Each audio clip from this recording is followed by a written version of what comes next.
E hoje eu tô meio filósofa, assim. Então agora antes de entrar eu fiquei, tipo, pensando sobre algumas coisas pra gente conversar aqui. E aí quando eu vi, eu ficava viajando um tempão em cima de um tema. E por favor, não me deixem fazer isso, porque a gente tem bastante coisa pra conversar, tá? Eu espero que vocês tenham entrado ali no site do Astro, pego a imagem então do mapa de vocês. Oi, Marcelo, tudo bom? Oi, Jô, tudo bem? Gurias, então que vocês tenham pego a imagem do mapa de vocês, podem deixar aí num notebook ou num tablet, ou quem conseguiu imprimir também. Eu vou tentar falar algumas coisas, eu não vou conseguir ser específica, né, dentro do mapa de cada um, porém é uma maneira de vocês começarem a olhar para isso. Claro que a gente ainda vai conversar um pouco mais, eu tenho vários posts aí engatilhados de coisas mais específicas, mas vocês entendendo o que eu vou passar aqui hoje, vocês conseguem, meu Deus, entender muita coisa e passar a procurar mais informações, tá? Então é o seguinte, eu pedi pra vocês pegarem isso aqui, ó, tá? Esse aqui tá todo riscado, tá? Ele é meu, eu já usei ele em aula, em live, então assim, vocês não deem muita bola pra ele, tá? Então assim, essa figurinha aqui do mapa de vocês, que vocês encontram lá no site do Astro, que nem eu ensinei ali pra vocês entrarem, tá? E por que que eu preciso que vocês olhem isso? Porque eu vou conversar sobre algumas coisas que vocês é legal estarem visualizando para conseguir captar. A astrologia é mapa na mão, sim.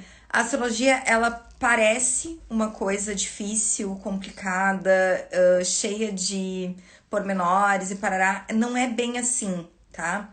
A gente precisa entender algumas energias primordiais por trás das coisas. E quando isso fica estabelecido e vocês passam a entender isso assim, ah, tá bem, já sei de onde tá vindo. Aí fica tudo muito simples, muito simples. E vocês conseguem perceber as coisas que são às vezes bobagem, que alguém pode falar. E da mesma forma, conseguem aprofundar no assunto, porque vocês vão traçar uma linha de pensamento mais sem erro, tá? Em cima desse tema. Se vocês quiserem colocar perguntas aqui, especialmente que não sejam muito específicas, tá? Aí a gente vai trabalhando em cima das perguntas. Primeiro, quero dar uma resetada aqui, porque eu sei que tem muita gente que tá aqui que, por exemplo, sabe bastante, vai ter gente que sabe mais ou menos, e vai ter gente que sabe nada ou perto de nada, que sabe, sei lá, o seu signo, né? Então, eu quero só dar uma nivelada em algumas informações pra gente poder conversar, tá? Pra eu poder ensinar algumas coisas e vocês entenderem sobre o que eu tô falando, certo? Em primeiro lugar, e daí era coisa que eu tava viajando um pouco aqui sozinha antes da gente começar a conversar.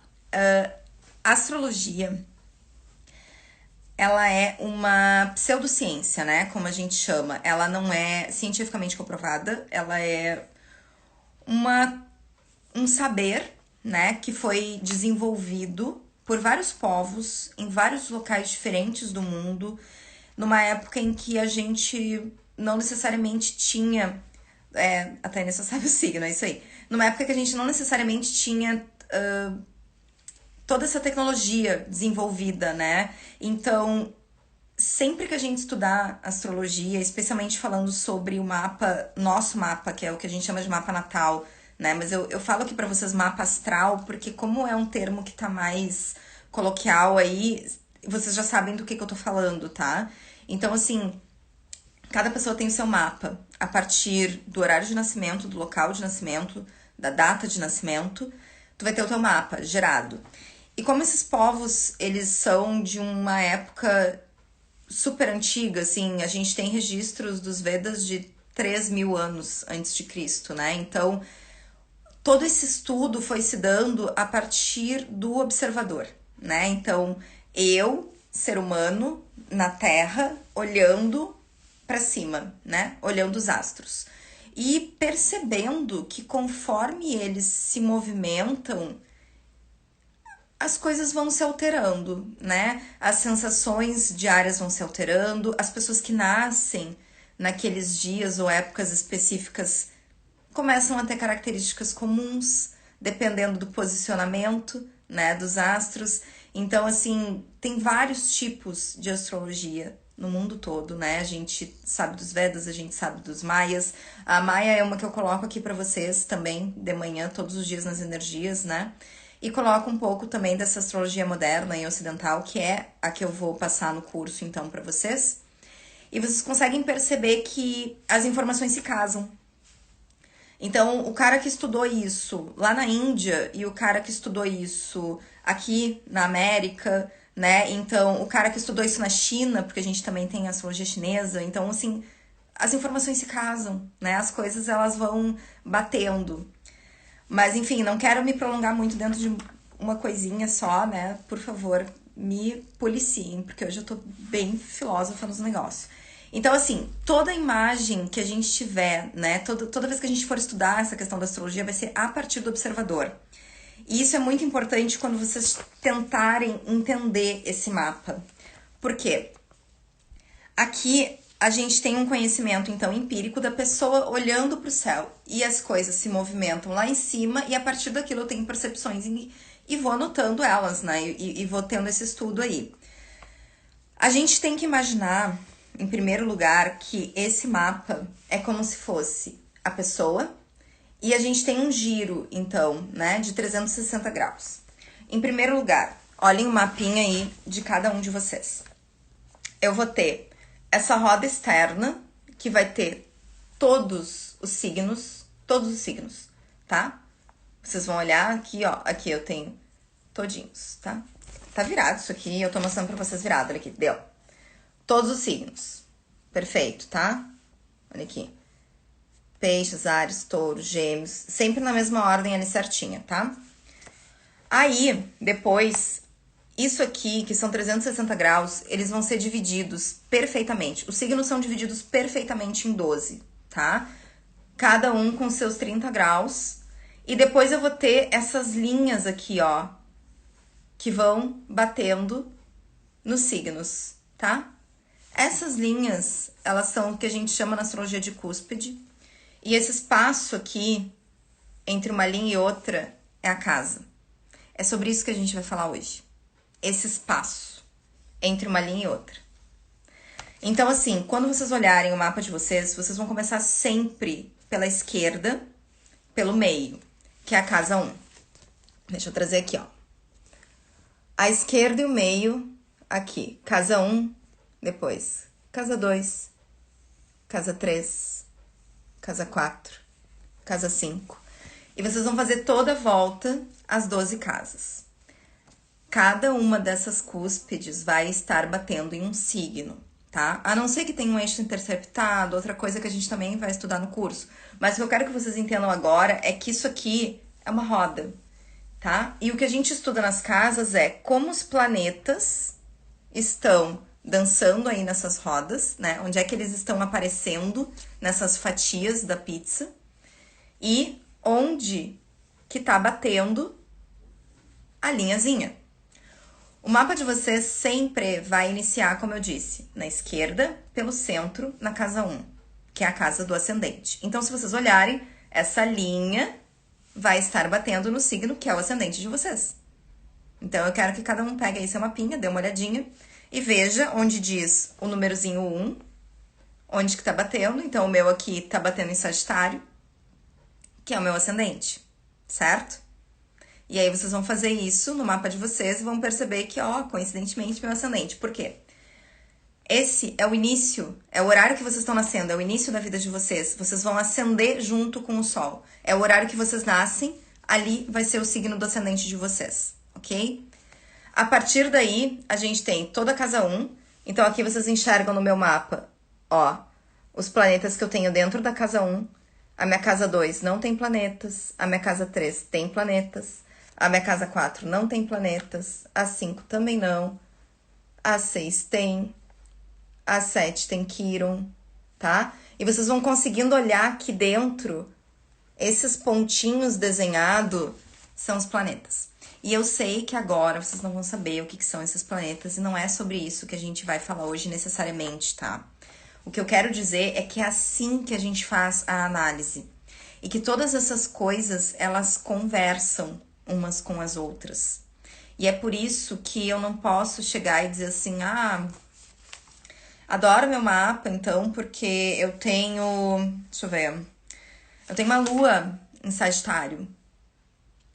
E eu acho que é legal, porque eu já li sobre lua em Sagitário e eu acho que lua em Sagitário é uma coisa massa. Só que assim, tá, onde que tá essa tua lua? Em qual casa que ela tá? Né? Porque tem algumas casas que são os temas da vida, né? A casa, ela é o cenário que tá rolando ali, em que a lua não vai gostar de estar ali. Em que ela não vai conseguir fazer o que ela veio fazer no teu mapa. Então, assim, eu tô aqui só dando umas, né, pinceladas em cima de alguns temas para vocês entenderem o quão profundo consegue ser esse assunto, tá? Vamos retomar.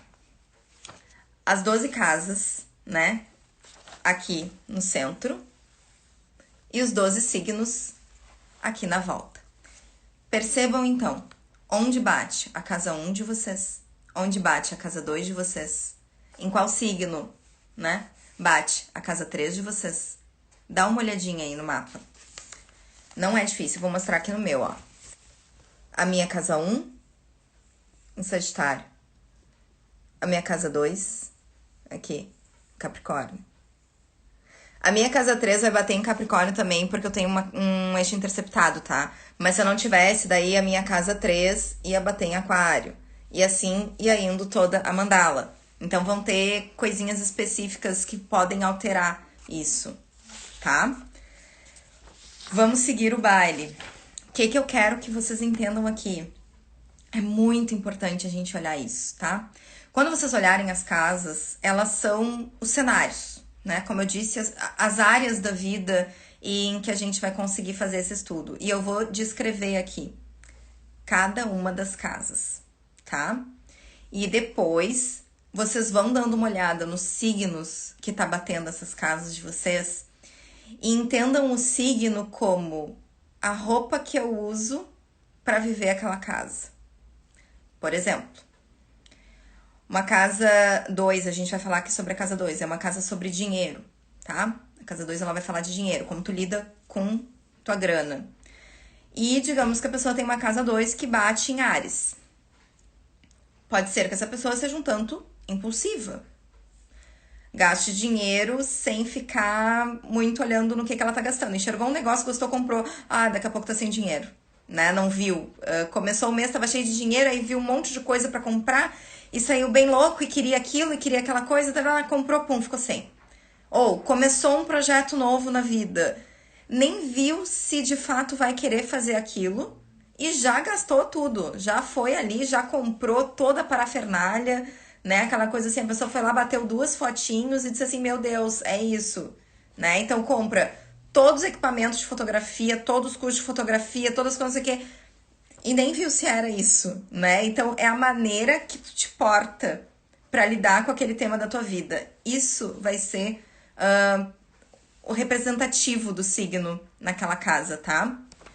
Por favor, me avisem se vocês estão conseguindo entender o que eu estou falando, porque eu vou seguir um pouquinho mais com essas informações, tá? Então, assim, se estiver ficando muito confuso, vocês me parem e eu volto um pouquinho e a gente faz um pouquinho mais estruturado aqui. Mas eu tô tentando dar uma pincelada geral. Obrigada, gurias. Dar uma pincelada geral para vocês conseguirem... a gente conseguir fazer todas as 12 casas, tá?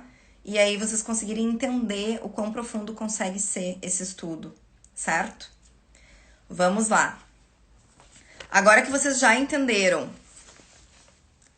a casa batendo na rodinha externa do signo, certo? Já sabem fazer isso todas. Olha que incrível, vocês não sabiam nem olhar para essa mandalinha há 15 minutos atrás. Então, assim, já entenderam do que a gente tá falando. Vamos começar casa por casa. Eu vou explicar para vocês o que é cada uma. E se vocês entendem um pouquinho de signo, vocês vão conseguir pensar numa pessoa daquele signo que vai bater a casa de vocês. E daí vocês pensam assim, nossa, esse é o jeito que eu estou agindo dentro dessa área da minha vida, ok? É mais ou menos por aí. Claro que a gente vai ter o estudo dos planetas, vai ter o estudo dos aspectos, tem várias outras coisas. É que eu quero conseguir trazer uma coisa simples aqui, que vocês já tirem alguma informação dali, certo? Porque a astrologia é um negócio assim, ó, tu tem que olhar tudo junto, né? E o que eu fiz aqui é dar um cortezinho para vocês conseguirem tirar um pouquinho de aprendizado já e perceber que é possível entender rápido algumas coisas, tá bem? Então vamos lá. Começamos com a casa 1, que é o ascendente de vocês, né? A casa 1, ela é determinada a partir do horário de nascimento de vocês e da latitude, tá? As casas, elas não são perfeitamente divididas, né? Que nem os signos são, que é ali 30 graus, 30 graus, 30 graus. Não, as casas vai depender, então, dessa questão da latitude e conforme o horário que vocês estão nascendo, a mandala de vocês vai girando. E por isso que é importante o estudo das casas, porque isso vai fazer o mapa de vocês ser só de vocês. É diferente do que tu ficar, tenho lua em tal lugar, tenho sol em tal lugar, tenho Vênus em tal lugar. E aí não aprofunda, porque parece que todo mundo, então, que tem aquele posicionamento é igual. Não, não.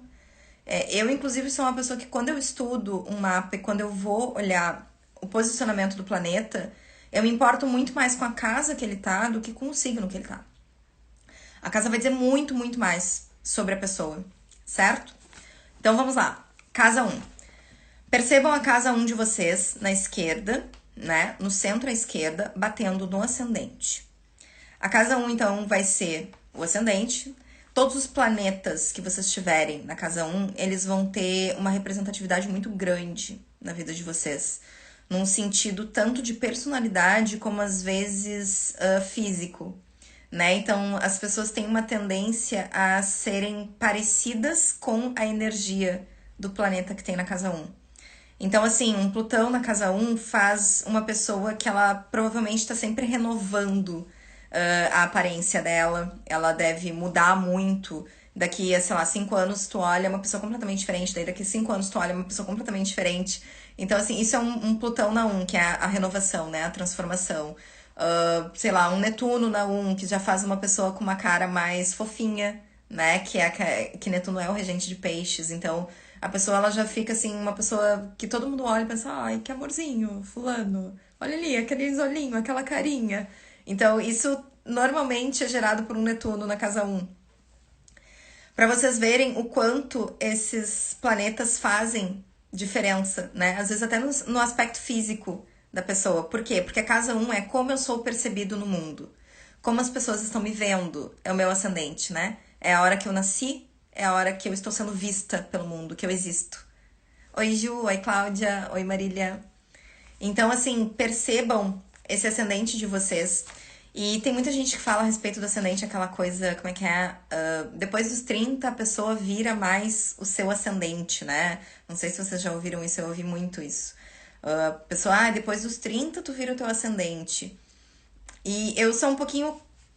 Eu penso um pouquinho diferente a respeito dessa questão. Já falei isso também, acho que na live que eu fiz com a Larissa, que tá aqui. Quando a gente tem em torno dos 25 por aí, até uns 29, 28, 29, a gente tem um momento aí na nossa vida, segundo a astrologia, que é chamado de retorno de Saturno, né? Que é o tempo que Saturno leva para dar toda a volta na nossa mandala e, pum, retornar para o mesmo lugar. E Saturno é um planeta que fala sobre cobranças, né? Sobre o que eu tô fazendo com o meu tempo aqui na vida, né? E ele vem te cobrar, dizer assim, e aí, o que tu fez até agora? E conforme o teu andamento, tu vai te sentir bem com o que tu fez, né? Ou tu vai começar a mudar coisas em ti. Então, esse período entre 27 e 28 é um período que as pessoas normalmente se transformam muito para tentar ficar mais semelhantes à sua essência, né? Para de sair das projeções dos outros e procura a sua essência. Então, isso é um grande efeito do retorno de Saturno. Esse ano que a gente tá vivendo agora é um ano de Saturno, né? Então, as pessoas aí sendo cobradas em cima das coisas que vem trabalhando, né, em si. Então, isso, Larissa, a nossa live tá disponível ali no GTV da Larissa. Então, assim, essa questão do ascendente é bem interessante para vocês estudarem e saberem quanto mais parecido vocês forem com aquele ascendente, se perceberem aquele ascendente, é até um certo sinal de maturidade, né? Então, claro, pegando sempre o aspecto mais positivo em cima do ascendente de vocês, né? Não pegando a sombra dele.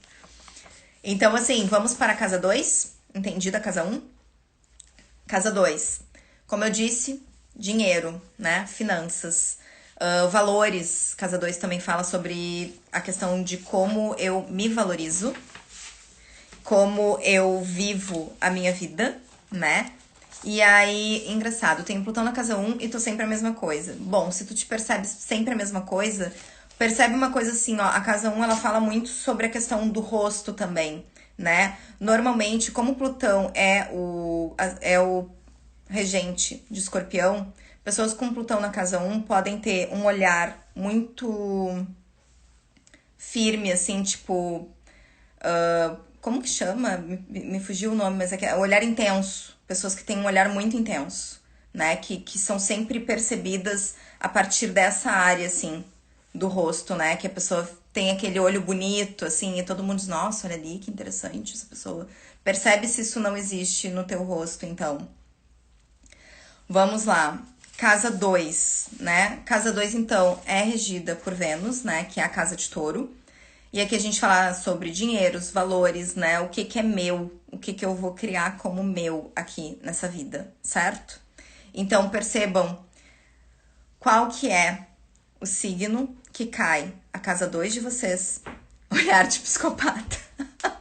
Eu diria que é mais um olhar de psicólogo, né? Um olhar da pessoa que tá ali procurando essa intensidade no outro, né? Na vida, que tá ali atrás, assim, de encontrar coisas. Então, assim, na casa 2, percebam o signo que cai, a cúspide da casa 2 de vocês, a retinha da casa 2 de vocês, como eu mostrei aqui, ó, no meu. Casa 1, pum, Sagitário. Casa 2, Capricórnio, certo? Pensem nas pessoas de Capricórnio que vocês conhecem. Pensem nesse estereótipo Capricórnio que vocês já têm aí na cabecinha de vocês, né? Então, assim, de mais seriedade.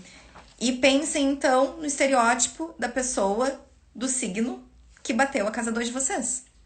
Provavelmente, essa é a maneira que vocês lidam de forma mais inconsciente, assim, tipo, mais normal, né? Que não se esforçam muito pra lidar no dia a dia com o dinheiro. Então, deem uma olhada nisso e percebam se é legal, né? Se tá ajudando vocês. Então, assim, como a casa 2 fala de dinheiro, tem vários signos que vão se dar super bem ali, né? Touro, Capricórnio, Virgem. Tem signos que vão estar ali na casa 2 e vão dizer, não, beleza. Libra, né? Que é um signo também bom para uma casa 2. Agora, tem signos na casa 2 que são mais difíceis, né? Porque aí tu vai lá e veste uma roupa, digamos, de Áries. Veste uma roupa de Peixes, num lugar que tem que lidar com dinheiro, né? Tá no meio de 2, pega a influência dos 2 signos. Se bateu bem no meio entre os 2 signos, tu vai pegar a influência dos 2 signos. O que você diz sobre casas encaixadas, áreas da vida e signo? Casas encaixadas. Não, eu tô falando de casa interceptada. Casa interceptada é isso aqui, ó. Olha aqui o meu mapa. Eu tenho aqui a minha casa 5, ó, interceptada, ou seja, ela não bate nem de um lado, nem do outro desse signo. Eu fico com uma reta aqui e eu fico com a outra lá. E esse signo aqui não tem, né? E da mesma forma, lá do outro lado da mandala acontece a mesma coisa. Bate aqui, bate fora, e eu não tenho a retinha batendo lá, tá? Isso aqui é uma outra coisa que a gente estuda também, astrologia é uma das primeiras coisas que eu analiso em mapa. Isso é uma questão kármica, então é um tema da vida que eu preciso trabalhar, que eu preciso olhar pra isso com muita intensidade. Colocar isso na minha vida como algo assim, olha, tenho que me esforçar pra desenvolver essas qualidades, né? Que no caso aqui pra mim são as qualidades entre a casa 5 e a casa 11. A casa 5 fala sobre autoestima, poder pessoal, criatividade. A casa 11 fala sobre como eu pego tudo isso e boto no mundo. Como que eu chego lá e faço a coisa do aquário, né, do aguadeiro. Jogo pro mundo esse meu eu, certo? Então isso pra mim é uma questão kármica. Por isso que essas minhas casas, elas estão interceptadas, para eu botar mais atenção nesse tema. O tema é a casa ou do signo interceptado. Eu analiso as duas coisas, porém dou mais ênfase na casa, tá? Na temática da casa. Sobre isso, é legal, é boa a pergunta, porque assim, ó, a astrologia vai depender do olho, né? Do olho de quem tá olhando. Então, eu tenho as coisas que eu percebo como prioridades e eu vou atrás dessas prioridades. E eu vou ler um mapa de acordo com as coisas que eu acredito que são importantes, que vão ajudar a pessoa e que são prioridades dentro do meu olhar. Como nesse caso da casa interceptada, eu busco mais o olhar a partir da casa e não do signo. Muitas pessoas olham mais a partir do signo, né? Então, assim, não é que um tá certo e o outro tá errado. É a maneira que tu enxerga. Tem pessoas que analisam o mapa e que nem dão importância para uma casa interceptada. Eu dou muita importância para uma casa interceptada. Como, por exemplo, retrogradação. Eu sou uma pessoa que eu dou pouca importância para retrogradação. Eu acho que, exceto quando são planetas pessoais e que estejam mal posicionados, né, com muito aspecto ruim, muita quadratura, que eu ainda acho que influencia muito mais do que a própria retrogradação, eu não dou muita importância, assim, pra retrogradação em mapa. Eu acho que os planetas, eles retrogradam muitas vezes no ano e não vejo isso como uma coisa realmente, assim, nossa, faz toda a diferença no meu mapa isso aqui. Como eu disse, vai depender de quem tá olhando. Eu não sou a louca da retrogradação.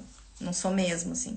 Eu acho que é tipo, eu já sabia que normalmente o planeta que tá retrogradando, ele já tá num lugar que não é bom pra ele.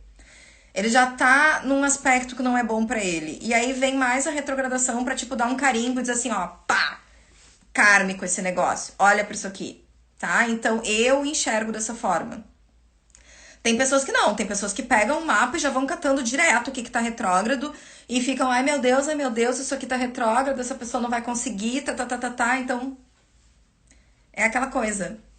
É o olho do observador, né? A astrologia eu vejo muito como quem tá interpretando vai te dar um posicionamento a partir daquilo que aquela pessoa acha importante, certo? Não tem muito certo e errado, né? Tem o que a pessoa validou ali na experiência dela como astróloga, que fez sentido ou não dentro dos mapas que ela estudou, dentro das coisas que ela tá procurando, tá? E isso é legal porque no meu curso mesmo eu dou muitas informações de coisas que às vezes nem é o que eu dou assim tanta importância, mas se essa pessoa que tá ali assistindo o curso quiser dar importância pra isso, bom, tá aqui a informação e aí ela pode pegar e se especializar naquilo, né? Ir atrás do planeta retrógrado, ir atrás dessa loucura e focar nisso. Então é uma escolha da pessoa, né? Certo, meninas? Vamos seguir, tá? Já vimos casa 2, então, a respeito da grana, a respeito de valores, né? E aí nós vamos pra casa 3. Percebam? Tá, a minha casa 3 vai bater no mesmo signo, mas igual eu vou mostrar pra vocês seguirem contando. Aqui dentro vai aparecer os numerozinhos, então vai ficar fácil, tá? Casa 1, casa 2, casa 3. Vejam o signo que bate a casa 3. Essa vai ser a roupinha que vocês vão vestir para lidar com o tema da casa 3, que é comunicação. A casa 3, ela é regida por Mercúrio, né? Ela é a casa de Gêmeos. E aqui a gente fala sobre comunicação, processamento de informações a partir da mente lógica. Aqui é muito sobre como também eu aprendo, como funciona o meu processo cognitivo. E aqui é legal vocês olharem, então, a casa que cai. Desculpa, o signo que cai, a casa 3, para perceber essa maneira de aprendizagem que vocês vão ter, a maneira de se comunicar que vocês vão ter. E, às vezes, a partir de um signo talvez mais reativo, às vezes a partir de um signo mais passivo, né?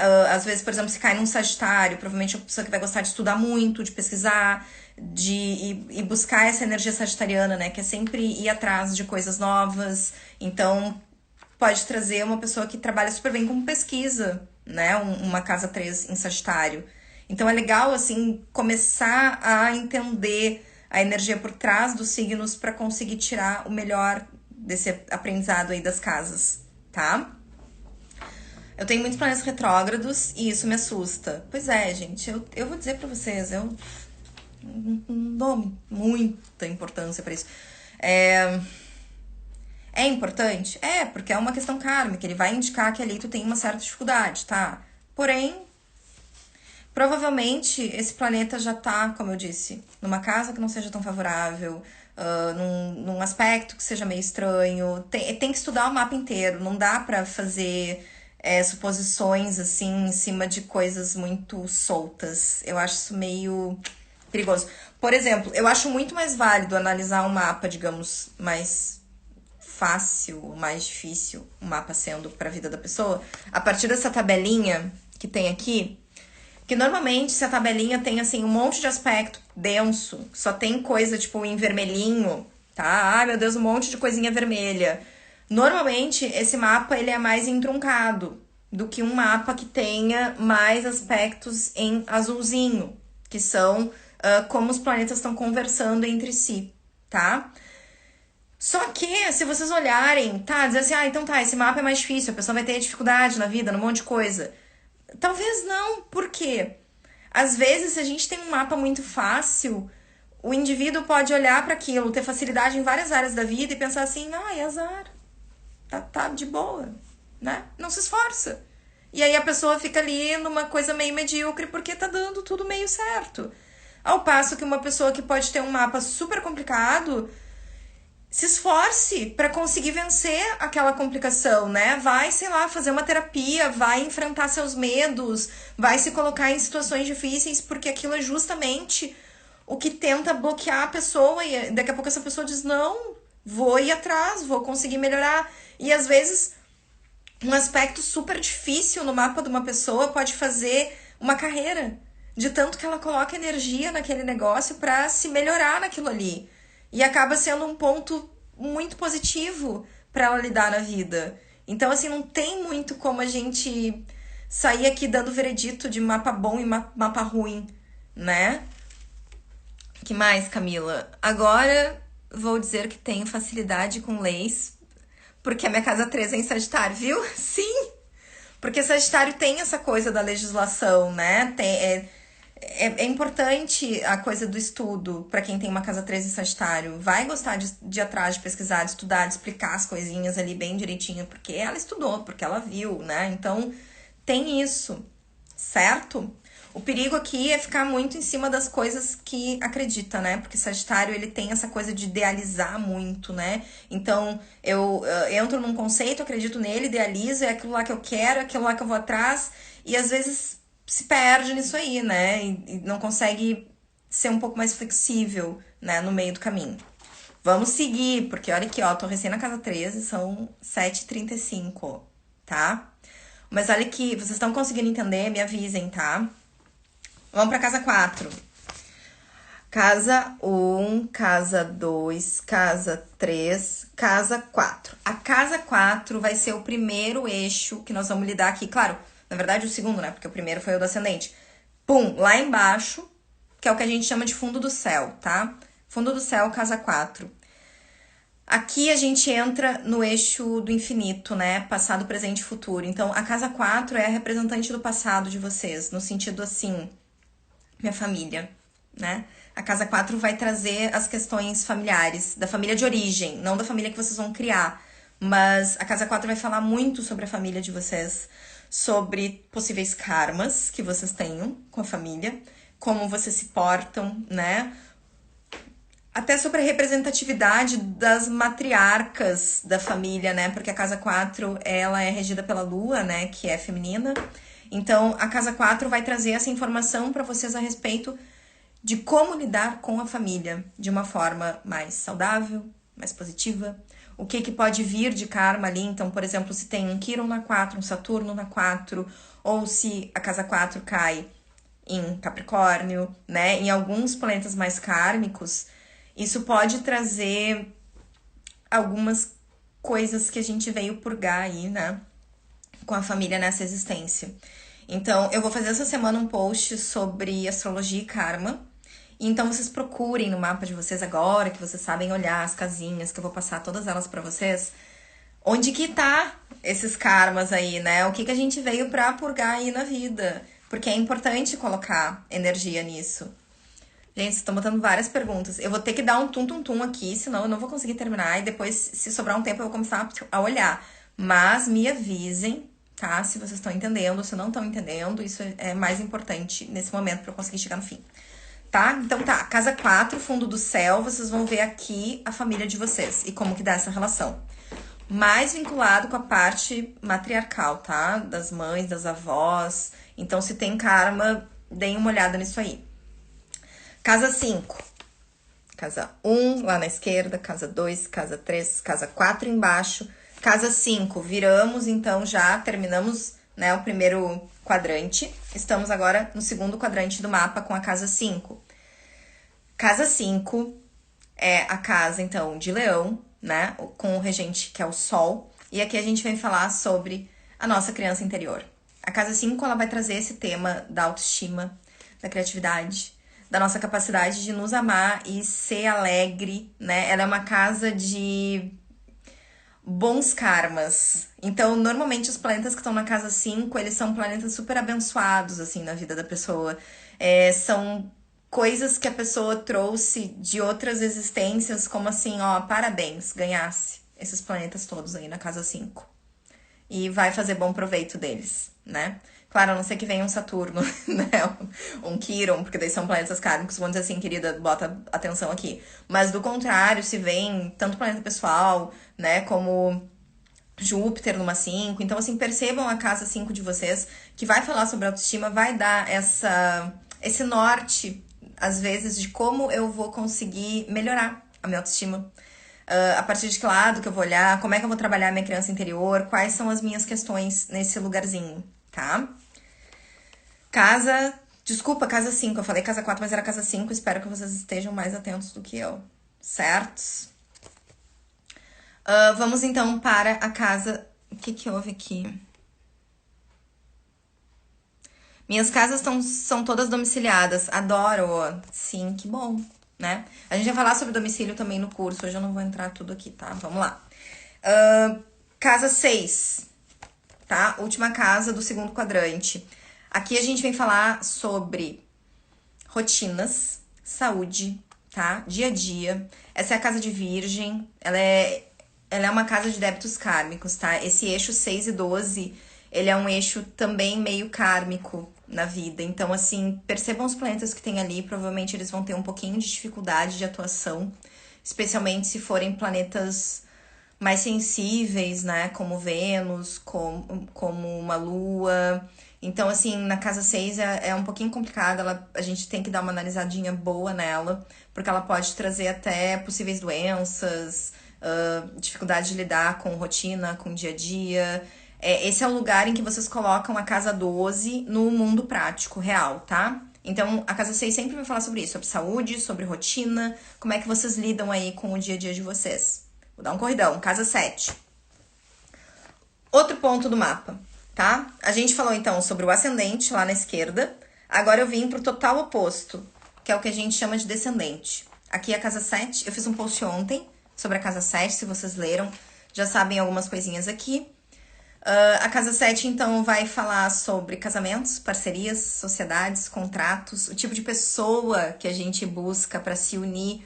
Por quê? Porque é o total oposto da minha mandala, né? Aqui, o que eu sou, aqui, a energia faltante, o que me atrai no outro, né? O tipo de pessoa que, inconscientemente, eu vou meio que buscar. Então, percebam o signo que tem aqui, né? Ou os planetas também que tem aqui.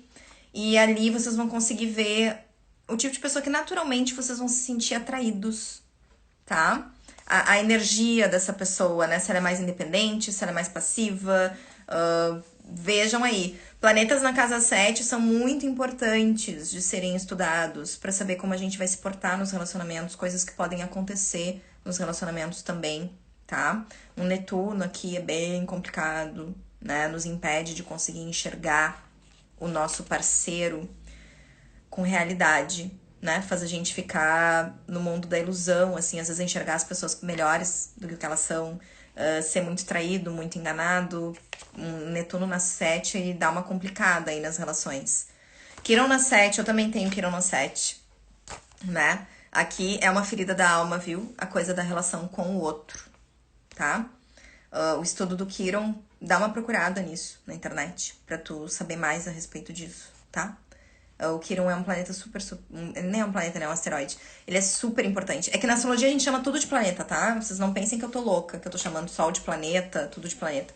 Na astrologia tudo tu vai chamando de planeta, não se preocupe. Vamos seguir. Casa 8, tá? Casa 7, tarará, o outro lado. Casa 8, percebam onde bate a casa 8 de vocês. Casa 8, ela é uma casa regida, então, por Plutão, né? Ela é a casa de Escorpião. E aqui a gente vai falar sobre tabus e como nós lidamos com tabus, né? Sexo, morte, fetiches, coisas que a gente esconde dos outros, né? Como lida com segredos, como lida até com questões intuitivas, bruxarias. Aqui é uma casa mais densa, viu? Que é de Escorpião mesmo. Então, conforme tá a casa 8 da pessoa, ela é uma casa, às vezes, muito forte para pessoas que trabalham com psicologia, né? Bruxaria, alquimia, xamãs, né? Normalmente tem uma casa 8 bem punk, assim, porque é um lugar da vida que a pessoa coloca bastante energia, tá?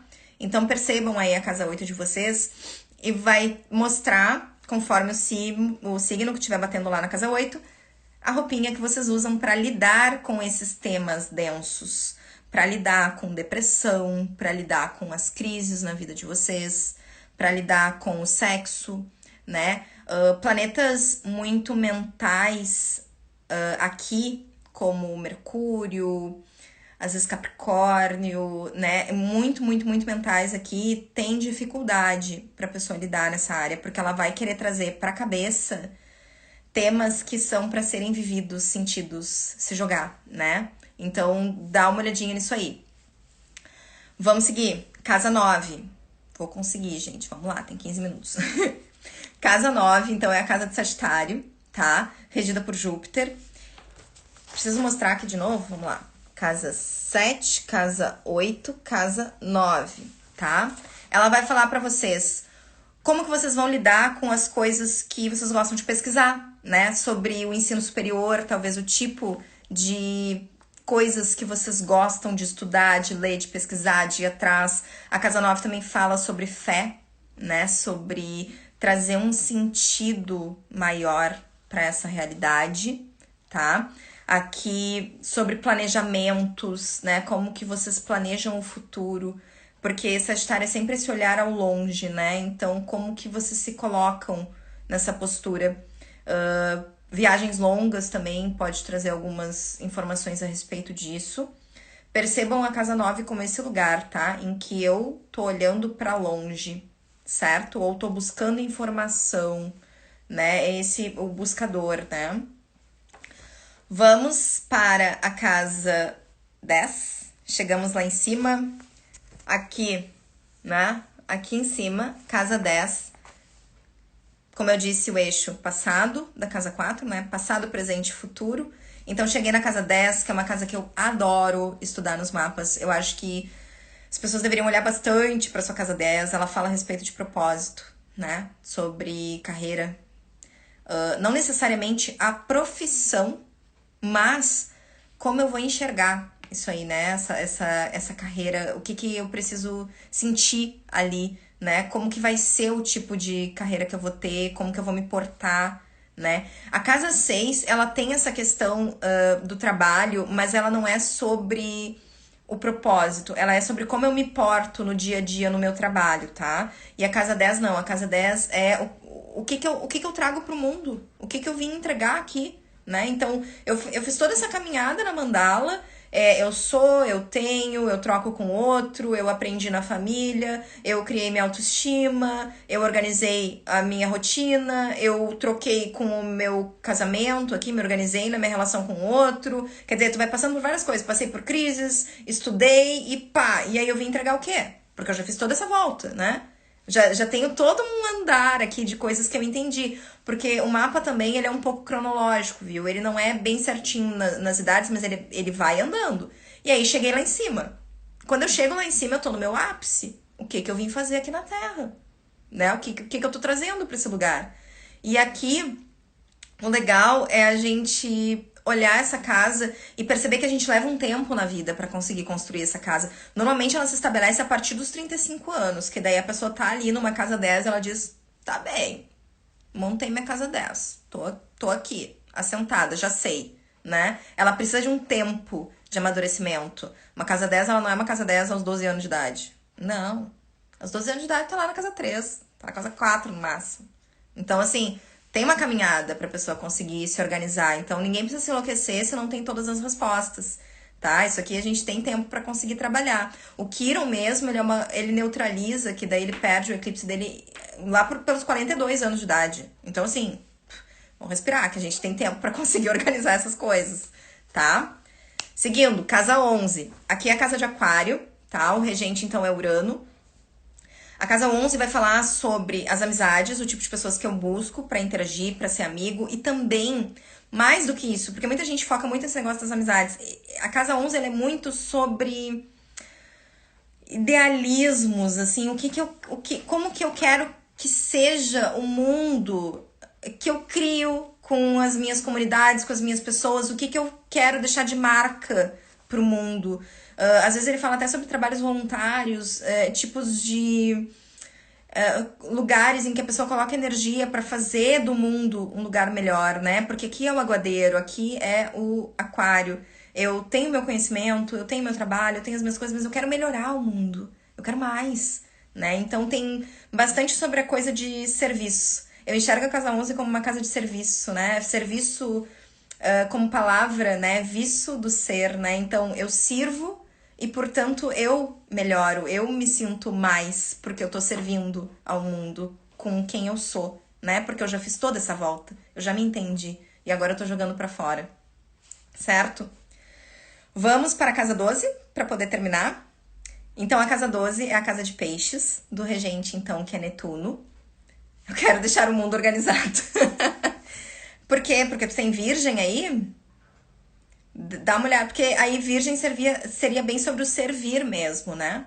Virgem é sobre servir, sobre ajudar, sobre ser uma pessoa disposta a ajudar o outro, né? O virgem, ele é muito mal interpretado por causa dessa coisa da organização, viu? Eu aqui como virginiana protesto quanto a isso. Virgem, ele é um signo de servir também, né? Tem muito a ver com a casa 11. Vamos então pra casa 12, tá? Peixes, Netuno. Aqui é o lugar em que eu vou dissolver tudo com o todo.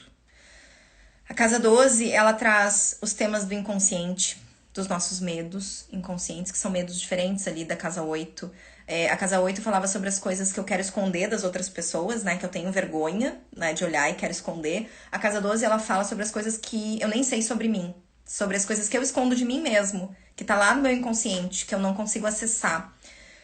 Todos os planetas que caem, então, na casa 12 são energias muito fortes na vida da pessoa de forma inconsciente, mas que a pessoa tem uma dificuldade de conseguir a aplicabilidade deles na vida, porque eles entram na casa 12 e eles se dissolvem como energia.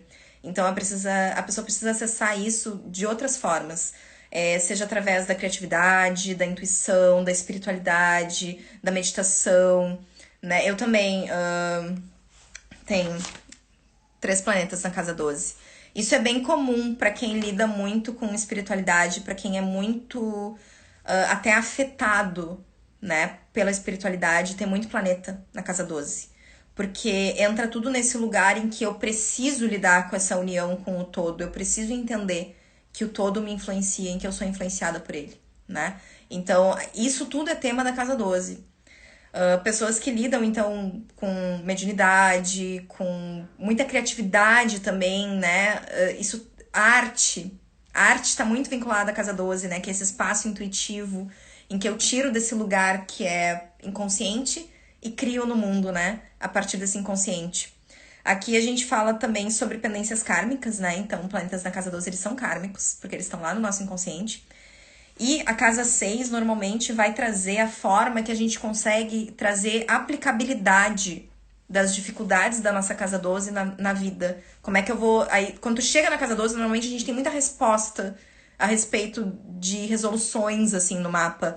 Coisas que no mapa estavam meio, meu Deus, eu não sei como é que essa pessoa vai resolver essa situação. E quando chega na casa 12, tu... aqui. É isso aqui que a pessoa vai fazer.